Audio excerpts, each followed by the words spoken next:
भला हुआ मेरी माला टूट गई, मैं राम भजन से छूटी। भला हुआ मेरी माला टूट गई, मैं राम भजन से छूटी। मेरे सिर से टली बला, भला हुआ मेरी माला टूट गई, मैं राम भजन से छूटी।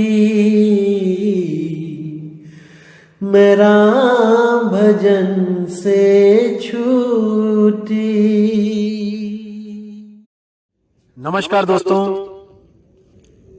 सबसे पहले मैं परमात्मा से अरदास करूंगा कि आप सब मेरे भाई हमेशा हमेशा हमेशा अपने विवेक को जागृत रखें, अपने विवेक को बढ़ाते जाएं और मालिक के हर वचन पे, हर वो शब्द जो मूल ज्ञान की तरफ संकेत करता है, उसको अच्छी तरह समझें और अपने हृदय में स्थान दें। उस परमात्मा के प्यार में एक मेक हो जाएं।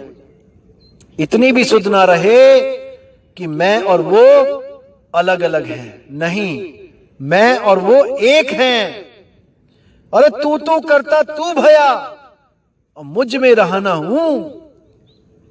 जब आपा परखा मिट गया, जित देखूं तित तू, जित देखूं तित तू। एक भी घट ऐसा नहीं है इस दुनिया में जहां पे वो मालिक नहीं है। एक भी ऐसा, लेकिन उसको देखने वाली नजर चाहिए, नजर। और वो नजर कब मिलती है, वो दिव्य दृष्टि कब मिलती है, जब हमारी जिंदगी में कोई साधु महात्मा जो उस कामिल मुर्शिद, उस परमात्मा का सच्चा भगत है, उस मालिक का सच्चा हंस है, जब वो गुरु हमारी जिंदगी में आता है, तब हमारे जो भाग हैं उसको चार चांद लग जाते हैं। तब हम कह सकते हैं कि अहो भाग्य हमारे और दर्शन हुए तुम्हारे। वो सतगुरु के जब दर्शन होते हैं तो भाग जाग जाता है भाई। तो आज जिस वाणी पे हम लोग विचार करेंगे वो वाणी है, एक संत फकीर हुए हैं बाबा बुल्ले शाह। बड़ी खूबसूरत वाणी है उनकी, आपने सुनी भी होगी हजारों बार। लेकिन आज उस वाणी में से सार निकालेंगे। वो सार शब्द क्या है, वो सार शब्द निकालेंगे आज इस वाणी का मंथन करके। क्योंकि दोस्तों मंथन करना पड़ता है। अगर आपको दही से मक्खन निकालना है तो आपको मंथन तो करना पड़ेगा, वरना आप केवल दही का ही स्वाद ले सकते हो। लेकिन जब आप मंथन कर लोगे दही का, तो आपको एक की जगह दो दो चीजें खाने को मिलती हैं। एक तो लस्सी मिल जाएगी और एक मक्खन मिल जाएगा। और जो मक्खन का स्वाद है भाई, वो दही का स्वाद तो नहीं है ना, दही से अलग निकलेगा मक्खन। तो आज तक जो आपने ये वाणी सुनी थी वो दही का रूप था। आज इस दही में से मक्खन निकालेंगे। क्या है वो सार, आज उस पर पूरा विवेक लगाएंगे। और यकीन मानना दोस्तों, जब इसका सार निकालने के बाद आप दोबारा ये वाणी जब कभी सुनोगे तो आपको आनंद ही अलग आएगा, क्योंकि आप हर चीज को समझ चुके होगे कि ये क्या बोला जा रहा है। तो वाणी का नाम है बुल्ला की जाना मैं कौन। बहुत प्यारी वाणी है, बहुत प्यारी वाणी है। तो जैसे बाबा नानक कहते हैं कोई नाव ना जाने मेरा, उसी तरह बाबा बुल्ला भी कह रहे हैं कि बुल्ला की जाना मैं कौन। यानी मैं शरीर को तो जानता हूं कि क्या है कैसा है, लेकिन अपनी आत्मा को नहीं जानता था, नहीं जानता था। ये तो मुझे कामिल मुर्शिद मिला, वो सतगुरु मिला, तब मुझे पता चला कि बुल्ला है कौन। बहुत प्यारी वाणी है साहिब बंदगी।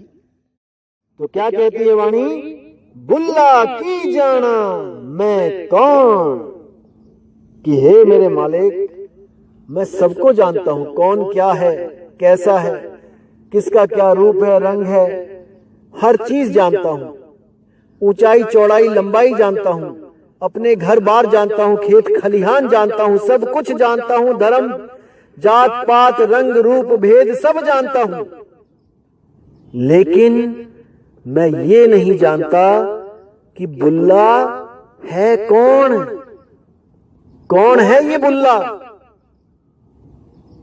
तो आगे क्या कहते हैं, ना मैं मोमन विच मसीता, ना मैं विच कुफर दियां रीतां, ना मैं पाका विच पलीता, ना मैं मूसा ना फरौन। यानी मैं इन जितने भी धार्मिक जो रीति रिवाज हैं, जो कुफर हैं, जो मूर्ति पूजा करते हैं नहीं करते हैं, कोई नमाज पढ़ते हैं नहीं पढ़ते हैं, मैं इनमें नहीं हूं, इनसे मेरा कोई लेना देना नहीं है बुल्ले का। ना ही मैं शुद्ध अशुद्ध में हूं कि कोई कहे कि नहीं शुद्धिकरण कराना है जी, सूतक पातक रंग भेद जात पात ऊंच नीच इन किसी में मैं नहीं हूं। मैं सबसे न्यारा हूं, सबसे। हिंदू मुस्लिम सिख ईसाई मैं ये भी नहीं हूं, मैं इनसे भी न्यारा हूं। ना मैं मूसा ना फिरौन, ना मैं मूसा अल्लाह का बंदा हूं जो हमेशा अल्लाह के हुक्म में रहा, और ना मैं फिरौन जिसने हमेशा वादा खिलाफी करी, मैं वो भी नहीं हूं। अब कहते हैं, ना मैं अंदर वेद किताबां, ना विच भंगा ना शराबां, ना विच रहिंदा मस्त खराबां, ना विच जागण ना विच सौण। यानी कि मैं वेद किताब से भी नहीं मिलता, उसके अंदर भी नहीं हूं। अगर कोई कहे कि मैंने ये ग्रंथ पढ़ लिया और मुझे ज्ञान हो गया, मुझे परमात्मा मिल गया, मुझे वो शब्द मिल गया, शब्द गुरु का भेद मिल गया, नहीं मिल सकता दोस्तों। वो किताबों में लिख ही नहीं सकते उसको, वो लिखन पढ़न से न्यारा है। उसको कौन लिख सकता है, कोई नहीं। लेकिन कुछ लोग आपको मिलेंगे जो आपको भ्रमित करेंगे कि देखो ग्रंथों में ही सब कुछ है, गुरु बनाने की कोई जरूरत नहीं है, आप केवल ग्रंथ पढ़ लो आपको ज्ञान हो जाएगा। दोस्तों कभी नहीं हो सकता, वरना कबीर साहब को यह कहने की जरूरत ही नहीं थी कि पोथी पढ़ पढ़ जगमुआ और भयो न पंडित कोय, और एक ही अक्षर प्रेम का पढ़े सो पंडित होए। कोई लोग 2.5 अक्षर बोल देते हैं, कहीं पे 1 अक्षर आता है। जब 1 अक्षर लिखा हो जहां पे, तो समझ जाना वो 1 अक्षर आत्मा की तरफ है इशारा, क्योंकि अक्षर को संस्कृत में आत्मा अविनाशी पार ब्रह्म कहते हैं। कई ऐसे भी लोग मिलेंगे आपको जो सोहंग अक्षर को, जो किताबों में ग्रंथों में लिखा होगा सोहंग, उसी को कह देंगे कि यही परमात्मा का सच्चा नाम सार शब्द है, इसी का सिमरण करना है। कुछ तो इसको मुंह से जपने लग जाते हैं सोहम सोहम सोहम, और कुछ इसको श्वासों पे तोड़ के जपने लग जाते हैं। आधा सो ऊपर आधा हंग नीचे, आधा अक्षर ऊपर आधा अक्षर नीचे। और वाणी का प्रमाण क्या देते हैं, अगर आप पूछोगे कि आपने तोड़ा क्यों, यहाँ पे तोड़ा हुआ तो है ही नहीं, यहाँ पे तो एक साथ लिखा है, तो आपको वाणी का प्रमाण देंगे कि साहिब कहते हैं, जो जन होंगे जौहरी रतन लेंगे बिलगाए, सोहंग सोहंग जपी मुआ मिथ्या जन्म गवाए। यानी कि बिलगाना है, जो बिलगाएगा नहीं और वैसे जपेगा तो उसका जन्म खराब हो जाएगा। दोस्तों बिल्कुल गलत है। आप एक बात अच्छी तरह समझ ले कि साहिब की वाणी में इतने गुप्त भेद होते हैं, रहस्य होते हैं कि आम बुद्धि उसको नहीं पकड़ सकती। जो शातिर बुद्धि होगी वो उस वाणी को बदल देगा, अर्थ बदल देगा, लेकिन सार तक नहीं पहुंच सकता वो। दोस्तों इस वाणी में सबसे खास बात यह है कि यहां पे केवल जौहरी शब्द का प्रयोग किया गया है। अगर तोड़ने की बात होती तो लुहार भी तोड़ देता है, सुनार भी तोड़ देता है, लेकिन केवल जौहरी। वो क्यों? क्योंकि जौहरी कुछ तोड़ता नहीं है, जौहरी कुछ नहीं तोड़ता है। आप हीरे लेके जाओ, 10 हीरे लेके जाओ जौहरी के पास, 5 नकली 5 असली, दोस्तों वो एक को भी नहीं तोड़ेगा, वो तोड़ने का काम ही नहीं है जौहरी का। वो तो केवल देख के परख लेगा कि ये असली है कि ये नकली, और उसको बिलगा देगा। बिलगा यानी कि अलग अलग कर देगा। जैसे बोलते हैं सार सार तो गही रहे थोथा दे उड़ाए, वो सार को तो ग्रहण कर लेगा और थोथे को उड़ा देगा। इसीलिए जौहरी शब्द का प्रयोग किया। लेकिन ये नादान लोग ये भ्रमित करने के लिए सोहंग को तोड़ के दे देते हैं श्वासों के साथ। बिल्कुल गलत, बिल्कुल गलत। तो कहते हैं ना मैं अंदर वेद किताबा, ना विच भंगा ना शराबा।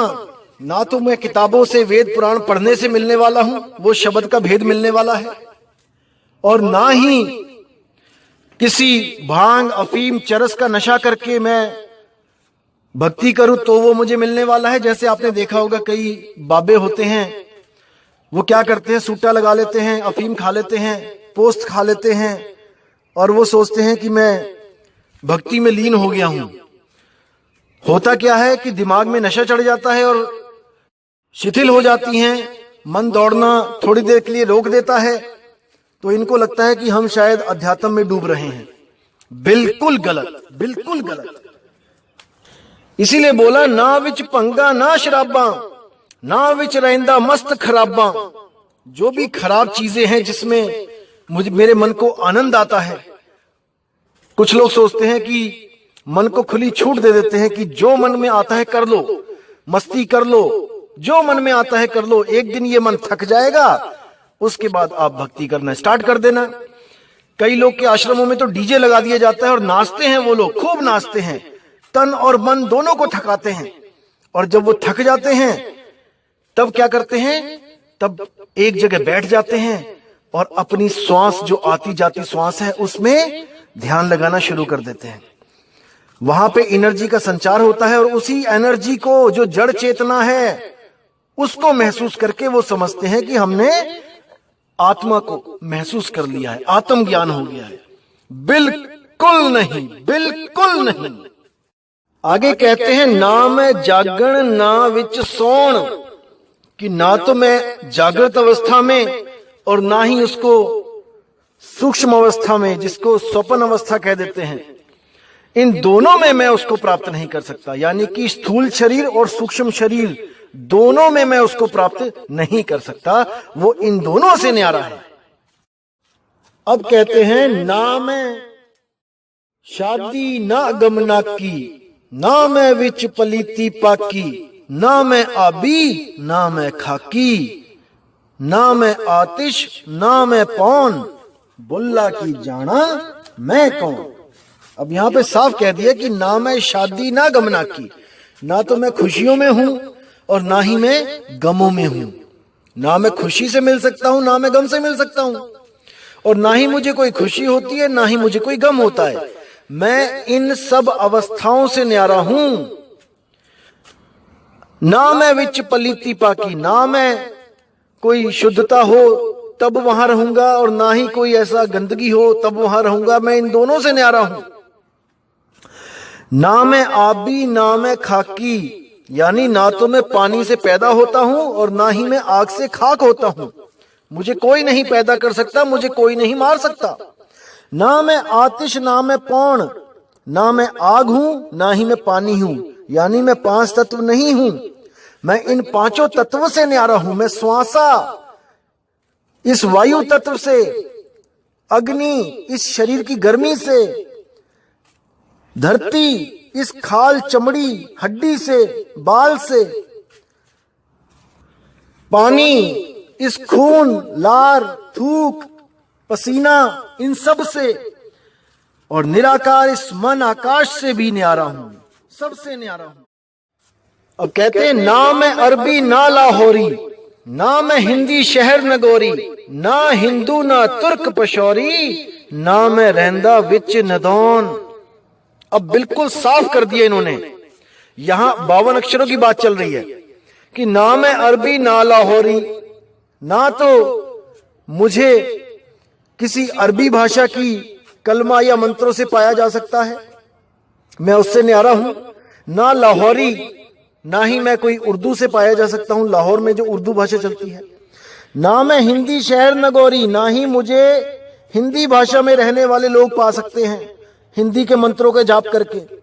ना हिंदू ना तुर्क पशौरी, किसी भी भाषा से, हिंदी, तुर्क, पंजाबी, इटालियन, फ्रेंच, किसी से भी मुझे नहीं पाया जा सकता, जाना ही नहीं जा सकता। ना मैं रहंदा विच नदौन, नदौन मतलब होता है स्पेस, जहां पे कुछ नहीं है, शून्य। तो कहते हैं मैं नदौन में भी नहीं हूं, मैं शून्य में भी नहीं हूं, मैं उससे भी परे हूं। अब कहते हैं ना मैं भेद मजबदा पाया और ना मैं आदम हव्वा दा जाया, ना मैं अपना नाम तराया, ना विच बैठन ना विच भौण, बुल्ला की जाना मैं कौन। अब यहां पे बिल्कुल क्लियर कर दिया कि ना मैं भेद मजबदा पाया, मैं किसी भी मजहब के भेद को नहीं मानता, चाहे वो कोई हिंदू है, मुस्लिम है, सिख है, ईसाई है, कोई भी है। सबको उस मालिक के घर तक पहुंचने के लिए एक ही रास्ता बख्शा गया है, कोई भी कोई दूसरा रास्ता चूज नहीं कर सकता। अगर चूज करेगा तो वो यहीं जन्मों जन्मों तक भटकता रहेगा। अगर कोई कहे कि मैं तो मुसलमान हूं, मैं तो केवल कलमा पढ़ूंगा, 5 टाइम की नमाज पढ़ूंगा, मैं शब्द गुरु को नहीं जानूंगा, तो मेरे भाई यहीं भटकना पड़ेगा जैसे आज भटक रहे हो। और जो आपको गलत फहमी है कि मुसलमान केवल एक बार पैदा होता है, इंसान जन्म एक बार मिलता है, उसके बाद उसको कभी नहीं जन्म मिलता, मुक्त हो जाता है, तो भाई ये उन लोगों के लिए बोला गया था जो मुसलमान धर्म में आ जाएंगे। इसका मतलब क्या है, जो मुसल्लम के ईमान को धारण कर लेंगे, जो उस बांगे इलाही को सुन लेंगे, वो दोबारा कभी इस दुनिया में नहीं आएंगे, कभी नहीं आएंगे। लेकिन हम लोग क्या सोच लेते हैं कि हमने टोपी पहन ली, कुर्ता पजामा पहन लिया और हम बन गए मुसलमान, दाढ़ी रख के, मूंछ कटा के, और अब हमें एक बार बस जन्म मिला है और हम 5 टाइम की नमाज पढ़ेंगे और हम दोबारा कभी दुनिया में नहीं आएंगे, क्योंकि एक बार ही परमात्मा ने हमें, अल्लाह ने हमें यहां पे भेजा है। भाई ऐसा बिल्कुल नहीं है, ऐसा बिल्कुल नहीं है, गलतफहमी निकाल दो। ये एक जन्म उनके लिए बोला गया था जो इसी जन्म में मुक्त हो जाएंगे, वो कभी नहीं आएंगे इस दुनिया में। लेकिन जो मुक्त नहीं हो पाएंगे विकारों से, जो उस शब्द गुरु की आराधना नहीं कर पाएंगे, उनको आना पड़ेगा, उनको बार बार आना पड़ेगा। तो बुल्ले शाह जी कहते हैं ना मैं भेद मजबदा पाया, ना मैं आदम हव्वा दा जाया। कुरान में, बाइबल में, हमारे ग्रंथों में क्या लिखा है कि आदम हव्वा से ही ये दुनिया पैदा हुई है, हम सब उसी की संतान हैं। लेकिन बुल्ले शाह इसको बिल्कुल नकारते हैं कि मैं आदम हव्वा दा जाया नहीं हूं, अरे मुझे कौन पैदा कर सकता है, मैं आत्मदेव हूं, मैं किसी आदम हव्वा के द्वारा पैदा नहीं किया गया हूं। कई लोग आपको ऐसे भी मिलेंगे भ्रमित करने वाले, जो आपको कहेंगे कि आप और आपका पुत्र एक ही हो, आप ही अपने पुत्र के रूप में आ जाते हो। उदाहरण देंगे, जैसे कोई तरबूज का बीज बोया और तरबूज के बीज से कोई तरबूज पैदा हुआ, फिर उसके बीज से कोई तरबूज पैदा हुआ, तो हम लोग उसको तरबूज ही कहते हैं, ये नहीं कहते कि तरबूज का बेटा। लेकिन हम इंसान जो है वो हम बेटे, पोते, नाती में उलझ जाते हैं। अरे भाई, अभी आप अपने स्वरूप को जानते नहीं हो। अगर आप इसको जानते होते तो कभी सपने में भी ये ना सोचते जो आप बोल रहे हो। ये वाणी का अर्थ कुछ और है, समय आने पे बताया जाएगा, धैर्य रखें। तो बुल्ला कह रहा है कि मुझे कौन पैदा करेगा? अरे जब मुझे कोई पैदा नहीं कर सकता तो मेरे बेटे को कौन पैदा करेगा? ये सब भरमजाल है। इन सब भरमजालों से हमने ऊपर उठ जाना है। अगर एक भी भरमजाल आपके दिमाग में रह गया तो मेरे भाई वापस आना पड़ेगा। तो आगे कहते हैं, ना मैं भेद मजबदा पाया, ना मैं आदम हव्वा दा जाया, ना मैं अपना नाम तराया। बिल्कुल क्लियर कर दिया यहां पे कि मैंने अपना नाम भी नहीं रखा है, वो भी किसी ने मुझे दिया है। ना विच बैठन ना विच भौण, ना तो मैं जंगलों में बैठ के तपस्या करने से मिलूंगा, और ना ही मैं पौन यानी भवन। कुछ लोग घर में ही पूजा करते हैं और सोचते हैं कि हम पार हो जाएंगे, हमें जंगल जाने की जरूरत नहीं है। तो दोनों को खत्म करा है साहिब ने, और बोलते हैं कि ना विच बैठन ना विच पौन, बुल्ला की जाना मैं कौन। दोस्तों, अब जो मैं बताने जा रहा हूं पूरा विवेक लगा दो, जितना भी है पूरा लगा दो, तब इसको आप बिल्कुल सटीक समझ जाओगे। अब कहते हैं आखिरी दो पंक्तियों में, अव्वल आखर आप नु जाना और ना कोई दूजा होर पछाना, और मेथों होर ना कोई सियाना, बुल्ला शाह खड़ा है कौन। बहुत गहरे रहस्य हैं इसमें, समझोगे मेरे भाई एक पल में समझ आ जाएंगे, एक पल से दूसरा पल नहीं लगेगा। तो कहते हैं अव्वल आखर आपनु जाना। जैसे मैंने बताया कि पूरा गुरु वो होता है जो दो अक्षर का भेद देता है, उसमें से एक छुड़ा देता है और एक लखा देता है। जैसे बोला गया है अव्वल अल्लाह नूर उपाया, तो यहां पे दो चीजें हो गई, एक तो अव्वल अल्लाह और एक नूर जो उपाया गया है। जो चीज उपजी है वो नाश हो जाएगी, तो अव्वल को जानना है हमने, जिसका कभी नाश नहीं होता, वही आत्मदेव है। तो यहां साफ बोल दिया अव्वल आखर आपनु जाना, कि वो अक्षर, वो अव्वल अक्षर मैं ही हूं। आपनो जाना मैं ही हूं, सोहम आप पछाणिए, मैं ही हूं वो सोहम आत्मदेव। और मुझे चेताने वाला कौन है? वो है सत्य कबीर। मुझे ज्ञान देने वाला कौन है? वो है सत्य कबीर, सोहम सत्य कबीर। तो इसको जानो, अव्वल आखर आपनु जाना, ना कोई दूजा होर पछाना। मैं किसी दूसरे अक्षर को नहीं जानता, हिंदी पंजाबी उर्दू फारसी। मैं किसी राम को नहीं जानता अक्षरों को, मैं किसी वाहेगुरु अक्षर को नहीं जानता, मैं किसी अल्लाह अक्षर को नहीं जानता, मैं किसी गॉड अक्षर को नहीं जानता। दूजा ना कोई होर पछाना, नहीं चाहिए मुझे कोई ऐसा अक्षर जिसको मुझे जपना पड़े। क्योंकि दो तरह से आप समुद्र में जाते हो सफर करने, एक तो जहाज पे बैठ के और एक छोटी सी किश्ती चप्पू चलाने वाली, उस पे बैठ के।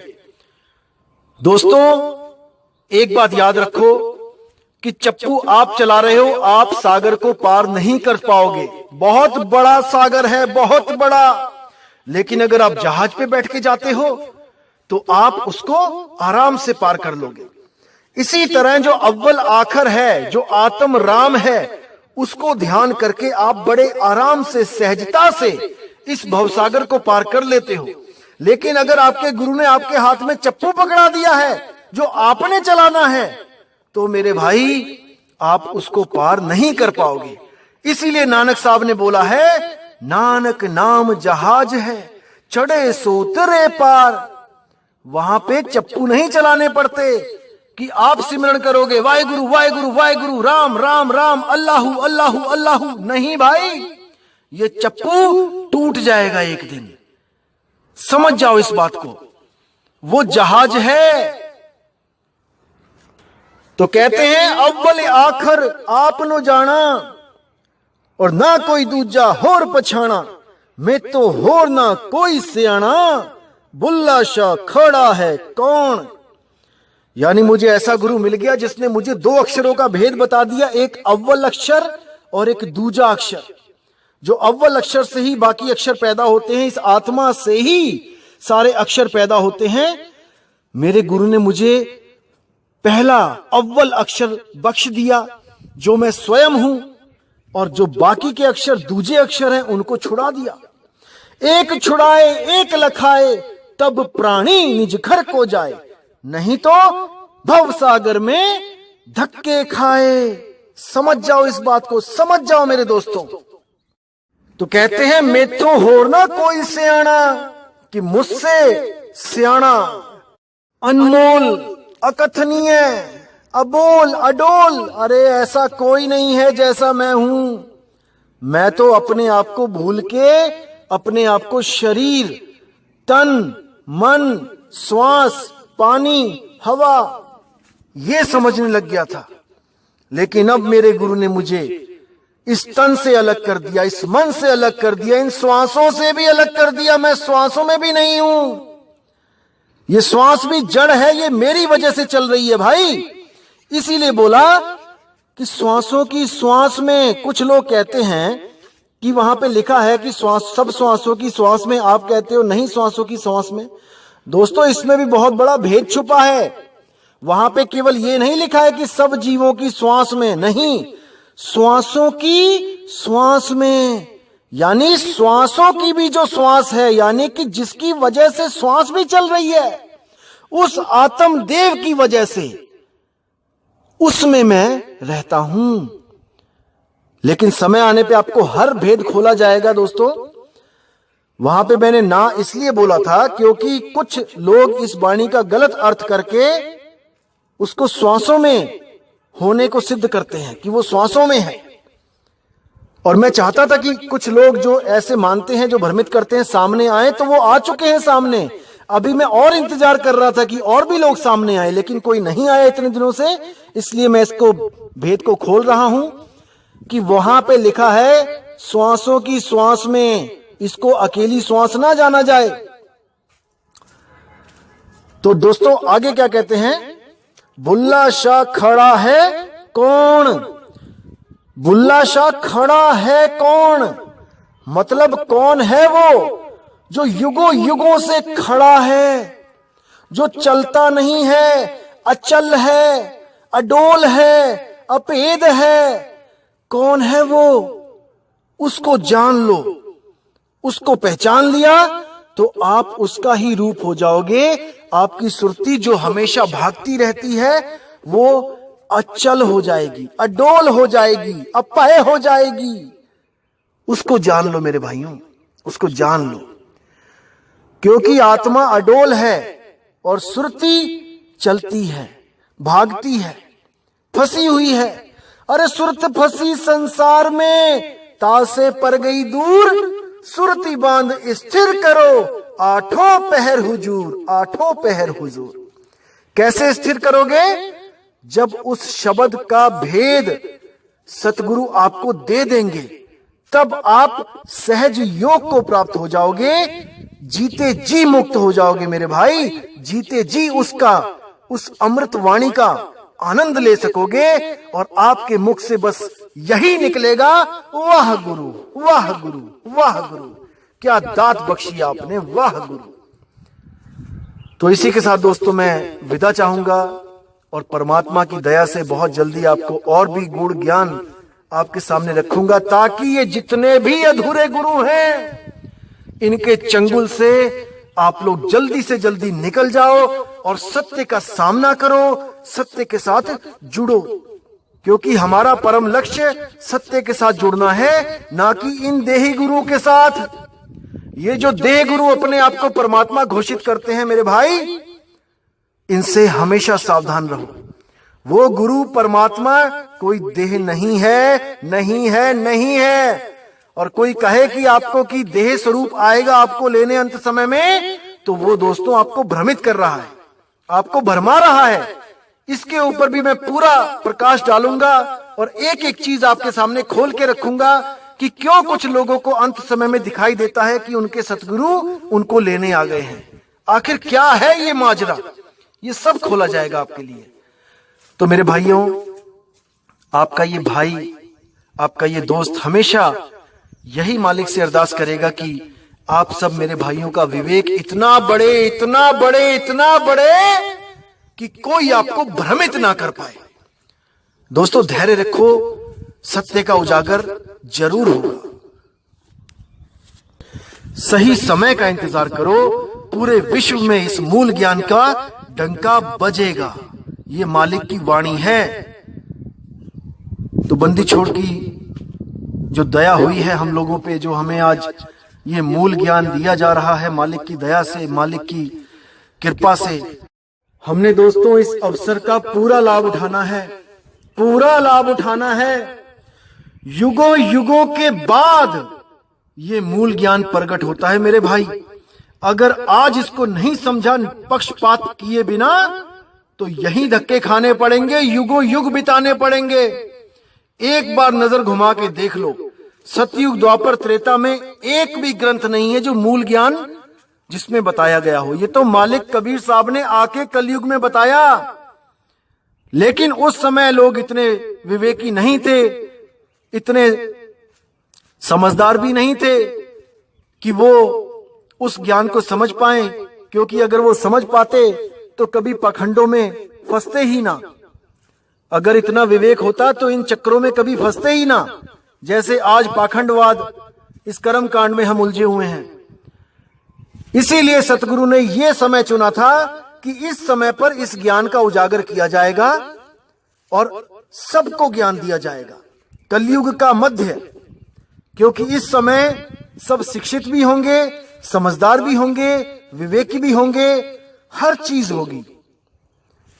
तो दोस्तों, इस मूल ज्ञान को दिल लगा के सुनना है और दिल लगा के समझना है। पक्षपात कभी नहीं करना कि मेरे गुरु के खिलाफ बोला जा रहा है। दोस्तों, किसी गुरु के खिलाफ नहीं बोला जा रहा है, ये अज्ञान के खिलाफ सत्संग हो रहा है।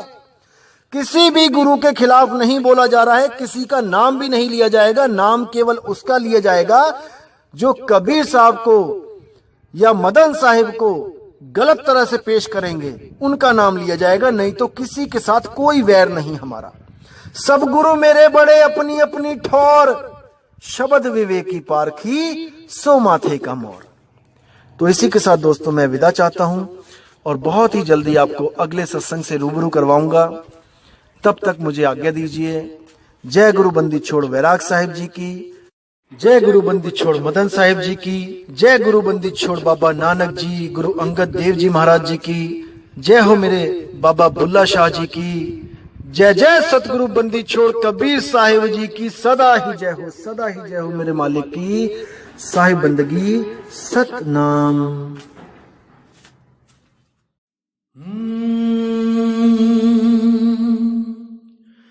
भुल्ला की जाना मैं कौन, भुल्ला की जाना मैं कौन, भुल्ला की जाना मैं कौन, भुल्ला की जाना मैं कौन। ना मैं मोमन विच मसीता, ना मैं विच कुफर दियां रीता, ना मैं पाकां विच पलीता, ना मैं अंदर वेद किताबां, ना विच पंगा नाच शराबां, ना विच रहिंदा मस्त खराबां, ना विच शादी ना गम ना की, ना मैं विच पलीती पाकी, ना मैं अभी ना मैं खाकी। बुल्ला शाह खड़ा है कौन, बुल्ला की जाना मैं कौन, बुल्ला की जाना मैं कौन, बुल्ला की जाना मैं कौन, बुल्ला की जाना मैं कौन। ना मैं अरबी ना लाहौरी, ना मैं हिंदी शहर न गौरी, ना हिंदू ना तुर्क पशौरी, ना मैं पेद मजहब दा पाया, ना मैं आदम हवा दा जाया, ना मैं अपना नाम तराया। अव्वल आखर आपनू जाना, ना कोई दूजा होर पछाना, मैं तो होर ना कोई सियाना। बुल्ला शाह